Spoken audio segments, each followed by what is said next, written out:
Muy bien. Habíamos platicado sobre esta familia que hoy podemos decir de antes, de cómo tenía una estructura, cómo tenía una jerarquía, cómo las funciones eran muy claras, y algo pasó. Por eso vale la pena hablar de estas dos familias. Para no dejar en la subjetividad nada más que algo pasó, me gustaría dar algunos datos duros de qué diferencias hay. Por ejemplo, si hablamos de 1975 al año 2000, vamos a encontrar que había un equilibrio que estaba entre 4 y 7 divorcios por cada 100 matrimonios en nuestro país. Esos 25 años se movía año con año entre 4 y 7 divorcios por cada 100 matrimonios. A partir del 2001 empieza un crecimiento constante en donde en el 2001 hubo 9 divorcios por cada 100 matrimonios y en los últimos 3 años hemos tenido 33. Es decir, en estos últimos 25 años se incrementó casi el 400% la cantidad de divorcios. Había una constante y de repente creció de manera abrupta. Si pensamos en hoy, en qué tipo de hogares nacen los niños, con qué estructura familiar, podríamos pensar en 3 opciones. Los niños nacen donde nada más hay una mamá, es madre soltera. Los niños nacen donde hay una mamá y un papá, pero viven en unión libre. O los niños nacen y sus papás están casados. Podría sorprendernos que con los datos que tenemos ahora, más de la mitad de los niños nacen en una conformación familiar de unión libre, el 52%. Solamente, casi, un poquito menos, pero casi 1 de 4 niños nacen en un hogar donde la pareja están casados. Y solamente el 14% nacen en un hogar donde no hay papá y hay unión libre. Después va a venir el tema de los divorcios, como lo acabamos de ver. Podríamos pensar, unión libre y casarse es muy similar. La única diferencia es que no hay algo firmado. Ojalá y eso fuera cierto. Pero la realidad es que cuando hablamos de abortos, la mayoría de los abortos, por supuesto, está dado por mujeres solteras, pero el resto de los abortos, la mayoría está dado por la unión libre y muy pocos en el matrimonio. Entonces, si fuera lo mismo el matrimonio que la unión libre, los datos de aborto deberían ser muy similares. Pero no, es mucho mayor el número de abortos que hay en la unión libre que en el matrimonio. Y finalmente, otro dato muy importante es la edad que hay hoy para casarse. También hablamos de una constante mucho más grande si pensamos de los años 60, de 1960 hasta el año 2000, estamos hablando de 40 años, casi no se movía la edad para casarse. Estaba en los hombres en 24, las mujeres en 22. 23, 24, 21, 22, las mujeres. Y era una constante. Otra vez, a partir del año 2000, esto se empieza a modificar. Y el dato que tenemos ya de 2023 es que la edad promedio de los hombres para casarse es 35 años. En este lapso de tiempo, en estos 24 años, pasamos de 24 a 35 años de edad promedio para casarse. Eso quiere decir que si alguien se casa a los 30, hay otro que se casa a los 40. Y en el caso de las mujeres, 32 años. Antes, pensar en 32 era alguien que ya se había quedado ya para toda la vida. Hoy no, hoy 32 años en la mujer es la edad promedio. Ahora sí, ¿qué es lo que ha ocurrido que provocó este cambio familiar y cómo es hoy una familia. Terminamos el video pasado diciendo que la mujer dedicaba mucho tiempo a estar embarazada y por lo tanto a la crianza de los hijos. Todo el tiempo que los hijos eran pequeños, mientras eran pequeños venía otro embarazo y otro embarazo y otro embarazo. Lo que revolucionó todo esto, decía yo, es que se empezó con estos movimientos de la liberación femenina y lo que las mujeres lograron cambiar de manera significativa fue el embarazo. Aparecieron los anticonceptivos y entonces eso empoderó a las mujeres para decir, sepa mi esposo o no, hoy yo puedo controlar la natalidad, hoy puedo controlar el embarazo y entonces, si yo no me embarazo, eso me va a dar la oportunidad de estudiar, de trabajar, de desarrollarme, de salirme de casa, de tener dinero y entonces ya no dejar que solo el hombre tenga el poder, sino de compartir el poder, etcétera, etcétera. Y eso se empezó a lograr y se empezó a lograr a partir de lo que llamamos la posmodernidad, que es más o menos a partir de los años 60. Ahí es donde empezó ya de manera franca este cambio.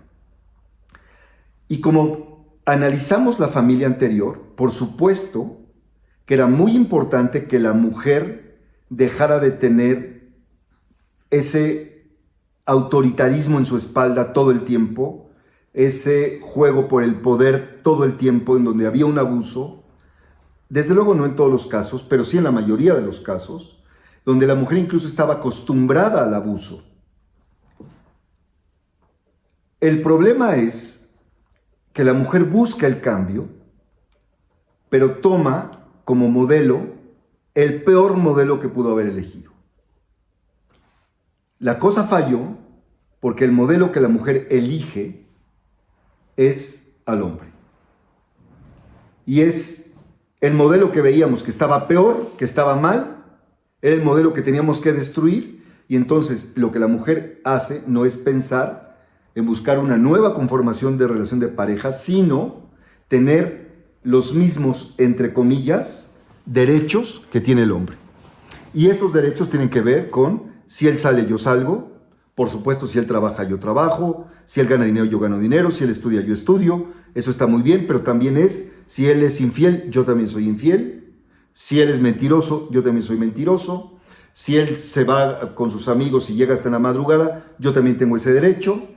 Y entonces el problema es que se genera una visión de una supuesta libertad que no se tenía y que se convierte en algo más allá que una libertad sana. Junto con esto, todos los movimientos que hay de jóvenes, de adolescentes saliendo de este autoritarismo, empiezan por cuestionar la verdad y empiezan a decir, bueno, esa es tu verdad, pero no es la mía. Y entonces resulta que la verdad desaparece y empiezan a aparecer muchas verdades. Se empieza a cuestionar lo que es el hombre, se empieza a cuestionar lo que es Dios, se empieza a cuestionar lo que es la razón, se cuestiona la filosofía, el arte, la psicología, toda la ciencia, y entonces todo este cuestionamiento se apodera porque la gente dice, todos valemos lo mismo. Y si tú vales lo mismo que yo, tu opinión vale lo mismo que la mía. No importa si tú estudiaste, tienes una maestría, tienes un doctorado, eres un científico, no importa. Esa es tu opinión, la mía es esta y la tienes que respetar porque tú y yo valemos lo mismo. Y esta idea, por supuesto, que todo el mundo la quiere abrazar, que todo el mundo la quiere hacer suya, y entonces al haber ahora muchas supuestas verdades, que en realidad son muchas opiniones, empieza a generar muchas dudas.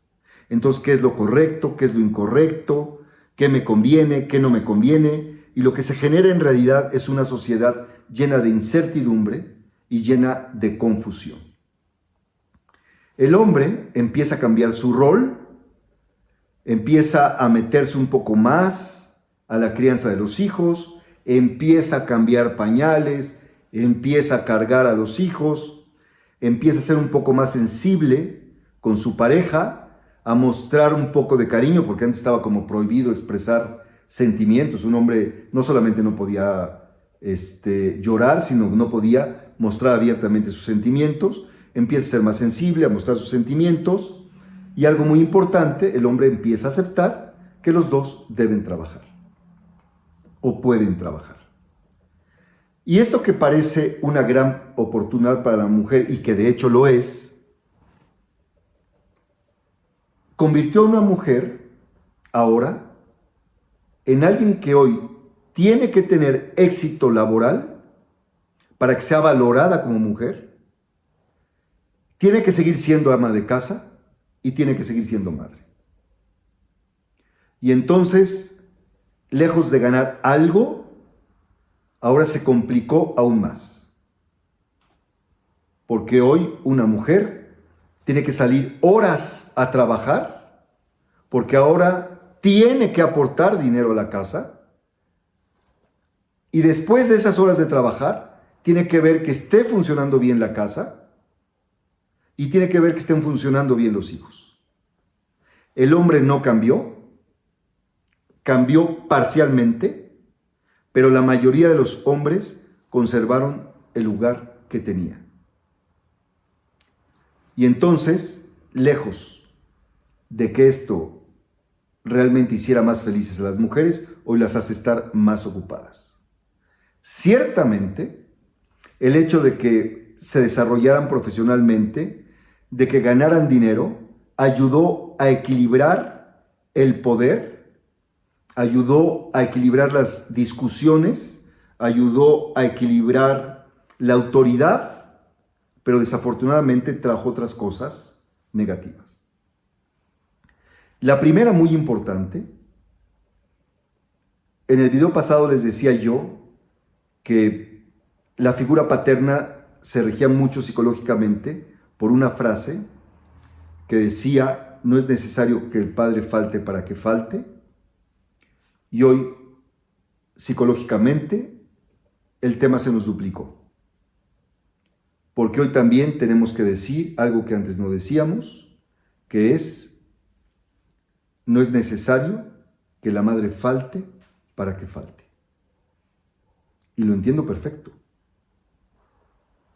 Porque ¿cómo puedo pedirle a una madre que ha trabajado todo el día que venga con un superánimo a hacer todo lo de la casa y hacer todo lo de los hijos? Estamos, yo diría, revictimizando a las mujeres con este tema. Pero la huella en los hijos de que hoy la madre no esté, sin duda, tendrá sus consecuencias. El otro punto es que la mujer hizo el cambio desde el enojo. Y lo que se generó más con el hombre no fue un equilibrio. Esto no es culpa de la mujer, sino que la mujer tuvo que entrar a rivalizar con el hombre. El hombre no le quería ceder el poder. Y una cosa era que ella trajera dinero y otra cosa es que ella tuviera el poder. Y entonces el hombre no permitió que la mujer tomara de inmediato el poder. Él quiso seguir teniendo el poder y hoy de alguna manera lo sigue teniendo. Pero entonces esto lo que generó fue una rivalidad constante entre el hombre y la mujer. Y por supuesto que los hijos que nacen en este tipo de relación de pareja nacen a partir de ver rivalidad. Y lo que ven en el vínculo del padre con la madre es que este vínculo es débil porque constantemente se amenazan de que se van a divorciar, se amenazan de que se van a dejar. Es un vínculo que también es ambiguo porque se gritan, se pelean, se besan y entonces es incoherente. Es un vínculo débil, es un vínculo incoherente y muchas veces lo que ha hecho la pareja es cada quien sus actividades, aunque vivan juntas, y entonces lo que se vive es una ausencia de este vínculo en la relación de pareja. No solamente esto, no conformes con esto, en esta rivalidad, los papás, por las culpas que les genera esta rivalidad, hoy han metido a los hijos a la discusión. Y entonces el papá busca hablar en lo oscurito con el hijo, con la hija, y decirle, oye hijo, es que tu mamá, mira, está haciendo esto, y yo quiero que tú lo tengas muy claro, y que tú dime qué piensas, y lo que está buscando es la aprobación del hijo, o de la hija. Y entonces el problema es que la jerarquía se voltea. Antes el que decía que estaba bien y mal era yo, y ahora lo que busco es que el hijo sea el que dice que esto está bien o esto está mal. Que él sea el juez que determina si es mamá o es papá el que está haciendo las cosas de manera correcta o de manera incorrecta. Los papás, por lavar sus culpas, meten a la relación de pareja a los hijos y les dan una jerarquía que no les corresponde por la propia debilidad que ellos tienen, por la poca seguridad que tienen de las cosas que están decidiendo y cómo lo están viviendo. Y entonces se provoca que hoy los papás estén muy metidos en su trabajo, en las labores que les corresponde, y para ellos en la justicia, en su descanso y su diversión, en el tiempo para ellos. Y esto ha provocado una desvinculación de los padres con los hijos. Y lo que ha ocurrido es que hoy los hijos se saben no vistos por los padres. Los hijos se convierten en una molestia. Hoy la gente no quiere tener hijos. Hoy la gente dice, hijos no queremos. Si le preguntamos hoy a los jóvenes, esa va a ser la respuesta más común. Porque hoy los hijos se sienten no vistos por sus padres. Más adelante voy a hablar de esto que ha ocasionado, pero está muy claro que un hijo no visto no sabe quién es. Un hijo no visto no siente que vale, no siente que es importante, no tiene seguridad en sí mismo. O sea, la lesión psicológica de un hijo no visto, de un hijo que le doy un iPad, un celular para que no me moleste, porque estoy harto, es un hijo no visto. Un hijo que le compro cosas para que se quede en su cuarto, para que esté en su cuarto todo el día, es un hijo no visto. Y esto lo que ha provocado es la fractura de la familia. Por eso los divorcios, por eso las separaciones, por eso la unión libre. Porque es más fácil separarse. Con todo esto, desde luego, se han perdido muchas cosas. Le llamamos posmodernidad a todo esto que ha estado pasando, que empezó con los años 60, y los que nacieron en los 60 y se convirtieron en padres, son los que han coadyuvado a que se produzca de manera importante esto que hoy llamamos sociedad, pero que ya no es una sociedad. Porque lo que vimos fue que se perdió el vínculo en la pareja y que se ha perdido el vínculo de los padres con los hijos y se ha perdido el vínculo entre los hermanos. Y entonces hoy somos una sociedad fragmentada. Somos una sociedad que ya no le importa mucho el vínculo y que está muy metida en el egoísmo. Decía Margaret Thatcher, desgraciadamente hoy la sociedad ya no existe. Esto lo que nos ha traído entonces es que el otro ya no es importante. Hoy lo importante soy yo. Hoy el futuro ya no es importante. Lo que importa es el presente. Lo que importa es el hoy. Hoy la razón ya no es importante. Lo importante son mis deseos. La gente me dice que te mueva lo que sientes. Contáctate con lo que sientes, con lo que deseas y persíguelo. Hoy no es si eso es lo mejor, si eso es razonable, a dónde me va a llevar. Hoy lo que me mueve es el placer. Y hoy sabemos en casa lo que está mal y lo permitimos y a veces lo fomentamos. A veces sabemos que está mal que todo el mundo esté en sus dispositivos y no conviva, pero no lo prohibimos, lo fomentamos. Hoy sabemos que el tema del alcohol es algo que está mal, lo dicen las etiquetas, y en la casa lo permitimos. Hoy sabemos que tener una libertad irrestricta, un libertinaje en los temas sexuales no es lo mejor, y hoy pensamos que es mejor que los hijos vivan una sexualidad desde muy temprana edad en casa, en los viajes. Antes era muy difícil tener relaciones antes de casarse. Hoy mis hijos viajan con su novio, con su novia, y se duermen juntos. Eso es hoy lo normal. Sin saber qué significan las relaciones sexuales para ellos, sin que ellos sepan realmente por qué lo están haciendo.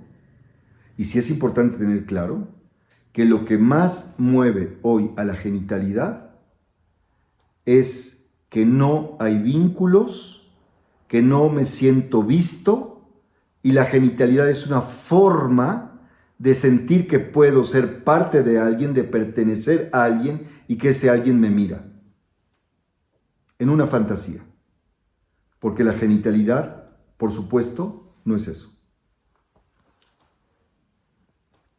Quisiera terminar esta parte. Vamos a tener otra parte, una tercera parte de todo esto, dejando claro que esta época puso en crisis a todas las instituciones. Hoy no se cree en los jueces, en la justicia. Hoy no se cree en los gobiernos. No se cree en ninguna institución. No se cree en las religiones. No se cree en la familia. Todas las instituciones hoy están en crisis. No quiero generar una visión fatalista, pero es muy importante que ubiquemos la realidad para saber dónde estamos parados. Hoy no tenemos padres, hoy tenemos hermanos. Hoy hay mucha libertad personal. Hoy las normas que se establecen son moldeadas al deseo de cada uno. No existen ya normas universales, ya cada quien es qué norma considera, qué norma cree, no cuál es la correcta, no cuál es la mejor. Y entonces hoy los límites son muy difusos y lo que prevalece es el exceso. Por supuesto que hoy no es extraño decir algo que es absurdo, que no es cierto. Escucho muchos padres y madres que dicen: no hay que prohibirles a los hijos, porque si los prohíbes es peor. Lo primero que tenemos que tener claro es que eso es mentira. Cuando tú algo lo prohíbes de veras y junto a esa norma pones una consecuencia adecuada para que eso sea realmente una prohibición y lo llevas a cabo, por supuesto que lo que prohíbes se prohíbe. Y no digo que es un buen ejemplo, pero como ejemplo podemos pensar en los países árabes. Podemos pensar en Arabia Saudita, en donde ustedes pueden ver a un viejito en la calle, en la noche, con una bolsa repleta de dinero, porque nadie se la va a robar, porque está prohibido robar. Pero ahí está realmente prohibido robar. Pero con esta idea de si se los prohíbes es peor, el mensaje que le mando a mis hijos es: tú no eres fuerte, por eso te dejo que hagas tus deseos, porque no vas a poder controlar tus deseos. Tú no eres fuerte, no te puedo prohibir porque te vas a deprimir. No te puedo prohibir porque te vas a sentir mal.